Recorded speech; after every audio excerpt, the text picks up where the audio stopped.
আপনারা দেখছেন স্ট্রিং নিউজে আপনাদের স্বাগত। আপনাদের সঙ্গে আমি হালিম। শুরু করছি আজকের সংবাদ। ভেঙে পড়েছে গ্রামের পিচ রাস্তা, যোগাযোগ বিচ্ছিন্ন হয়ে সমস্যায় পড়েছেন নদিয়ার ধুবুলিয়ার দলিমাওলা গ্রামের বাসিন্দারা। রাস্তার পৃথক দুটি জায়গা এমন ভাবে ভেঙেছে যে গোটা গ্রামটাই যেন একটা বিচ্ছিন্ন দ্বীপে পরিণত হয়েছে। জানা গিয়েছে বাসুদেব মণ্ডল ও খোকন দাসের বাড়ির কাছে পিচ রাস্তায় ধস নেমে এমন ঘটনা ঘটেছে। রাস্তাটি হাসাডাঙ্গা, বনগ্রাম, ভক্তনগর, আনন্দনগর, পণ্ডিতপুর, শ্রীকৃষ্ণপুর সহ বিভিন্ন গ্রামের মানুষের যাতায়াতের প্রধান রাস্তা। রাস্তাটি ভেঙে যাওয়ার জন্য জনসাধারণের স্বাভাবিক জীবনযাপন ব্যাহত হচ্ছে। সূত্রের খবর, দলিমাওলা গ্রামে প্রায় 400 পরিবার বসবাস করেন। হাজারের কাছে ভোটার। পঞ্চায়েতে গ্রামে জিতেছে বিজেপি, কিন্তু গ্রামটি তৃণমূল পরিচালিত ধুবুলিয়া 1 নম্বর গ্রাম পঞ্চায়েতের অধীন।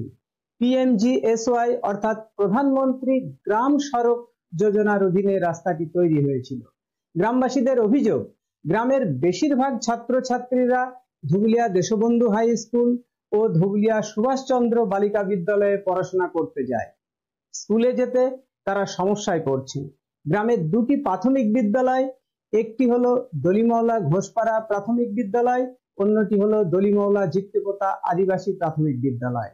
সেই স্কুলগুলিতে যেতেও সমস্যার সম্মুখীন হচ্ছেন শিশুরা। গ্রামের বেশিরভাগ বাসিন্দাই চাষবাসের সঙ্গে যুক্ত। রাস্তা ভেঙে পড়ায় মাঠ থেকে বাড়িতে ফসল আনতেও বেগ পেতে হচ্ছে। দলিমাওলা গ্রামের অনেক বাসিন্দা সবজি চাষ করেন, সেই সবজি তারা ধুবুলিয়া বাজারে বিক্রি করতে যান। রাস্তা ভেঙে পড়ায় সবজি চাষিরা ধুবুলিয়া বাজারে আসতে পারছেন না। পাশাপাশি গবাদি পশু নিয়েও সমস্যায় পড়েছেন গ্রামবাসীরা। বিশুদ্ধ পানীয় জলের গাড়িও প্রবেশ করতে পারছে না গ্রামে। 4 চাকা গাড়ি, ভ্যান বা সাইকেলে যাতায়াত তো দূরস্থ, পায়ে হেঁটে রাস্তা পার হওয়াই মুশকিল হয়ে পড়েছে গ্রামবাসীদের। রাস্তা ভাঙনের এদিক থেকে দলিমাওলা সর্দার পাড়ায় যেতে গেলে ঝিটকিপোতা হয়ে প্রায় 3 কিলোমিটার পথ পাড়ি দিয়ে যেতে হচ্ছে, যদিও দলিমাওলা ½ কিলোমিটারের পথ।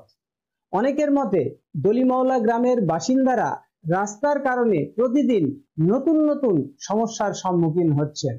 উল্লেখ্য, এবছর আগস্ট মাসের 14 তারিখে তৃণমূল পরিচালিত ধুবুলিয়া 1 নম্বর পঞ্চায়েত ওই রাস্তা মেরামতের আর্জি জানিয়ে কৃষ্ণনগর 2 নম্বর ব্লকের বিডিওকে একটি আবেদন করে।